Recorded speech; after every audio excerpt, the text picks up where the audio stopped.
Well, here now to talk more about the incoming Trump administration, a White House reporter with our partners at thehill.com, Brett Samuels. Brett, great to see you this Friday.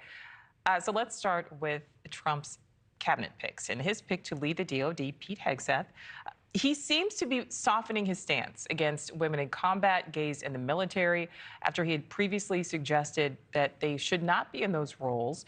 So this is a confirmation process that we know has not officially started, although it very much has unofficially. But what more can you tell us about this possible change in stance? Yeah, Nichole, certainly Pete Hegseth and these sort of shifts on women in combat, gays in the military, they come as, Pete Hegseth is clearly trying to win over particularly some centrist Republicans, even maybe some centrist Democrats. We saw him meet with Senator John Fetterman of Pennsylvania this week, the first Democrat to sit down with the nominee to lead the Pentagon in the Trump administration. And, clearly Pete Hegseth has come under fire, not just for these allegations of sexual misconduct and excessive drinking in previous jobs, but as we're talking about now, some of these past comments about, questioning whether women should be serving in combat, being critical of gay service members. So as he works to win over senators ahead of his confirmation hearing, he's clearly trying to sort of, soothe over any concerns and reassure folks that he has, evolved his stances on these issues. All right, so another one of Donald Trump's picks, Kari Lake. He is naming her, she's a loyalist, she's an election denier, to be his voice, the next director of his Voice of America. Now, this is federally funded, but we know Trump has been criticized in the past about trying to turn Voice of America into a pro-Trump news service. Now, of course, Kari Lake is a former news anchor. What more are you hearing about this?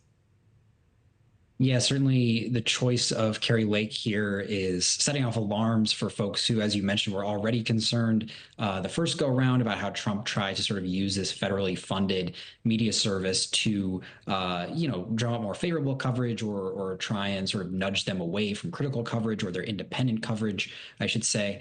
And Kari Lake obviously is a staunch Trump loyalist. Her entire political brand since she left her job as a news anchor in Arizona has been to sort of echo Trump, to echo some of his rhetoric about election fraud. She notoriously never conceded her own gubernatorial election loss a couple years ago, and then ran for Senate in November and lost that race as well. So I guess you could say this is something of a consolation for Kari Lake for hitching her wagon to Trump, even though she was unsuccessful twice in her own electoral bids. But certainly, I think this is going to be a closely watched choice to lead the Voice of America here. And certainly, I think a place of concern for watchdogs who are already concerned about how Trump might treat the media in his second term.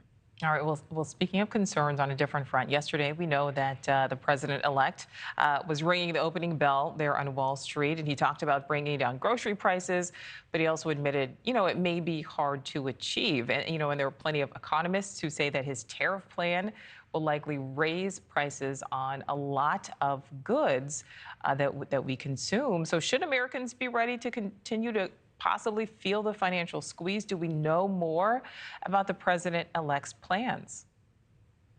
Yeah, it's been interesting to hear President-elect Trump. He had sort of stayed out of the spotlight for the first few weeks after the election, and now we have his interview with Meet the Press that aired on Sunday, and this interview with Time Magazine after he was named Person of the Year.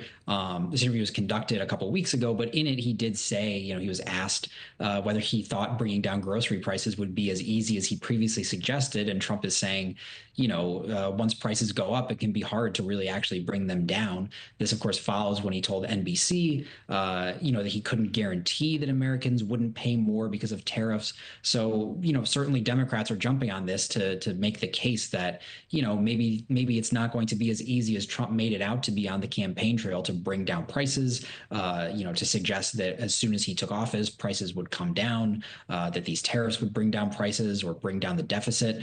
Economists, as you mentioned, have raised concerns about tariffs in particular, that if he imposes tariffs on all foreign imports, as he's pledged to do, that companies would pass on increased cost to consumers. So, I think Trump talked a big game, certainly on that campaign trail. His allies are sticking by it and arguing that once he takes office, it'll be effective. But I think rhetoric like, raising the possibility that prices may not just automatically come down, that's going to be fodder for a lot of Democrats who are going to be quick to say, I told you so, if prices don't come down.